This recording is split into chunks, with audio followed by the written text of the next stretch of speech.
ஒரு உண்மை சொல்றேன். இந்த 3 ஃபேமஸ் ஸ்டாக்ஸ் இப்போ மார்க்கெட்ல லோல இருக்கு. ஆனா இது ஆப்பர்ச்சுனிட்டியா இல்ல ட்ராப்பா? ஸ்டார்ட் அப்ஸ் இல்ல, வேர்ல்ட் ஃபேமஸ் ஜாயண்ட்ஸ்.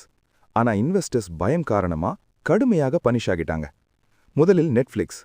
இந்த வருடம் மட்டும் 32% கீழே. சப்ஸ்கிரைபர்ஸ் ப்ராப்ளம் இல்ல, கான்டென்ட் ப்ராப்ளம் இல்ல. உண்மையான பயம் dead.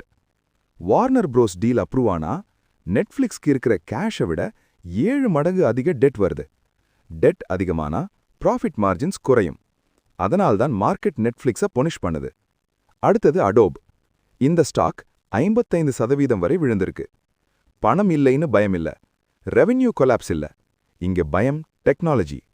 Cheap tools, AI image generators, புதிய சாஃப்ட்வேர்கள். மார்க்கெட் கேள்வி இதுதான். அடோப் இன்னும் டிசைனர்ஸ்க்கு ஸ்டாண்டர்டா? ஃபயர்ஃப்ளை ஏஐ போதுமா? கோடாக் டிஜிட்டலை டிலே பண்ணி எப்படி மறைந்ததோ அதே கதை நடக்குமோன்னு இன்வெஸ்டர்ஸ் பயப்படுறாங்க. மூன்றாவது ஃபெராரி.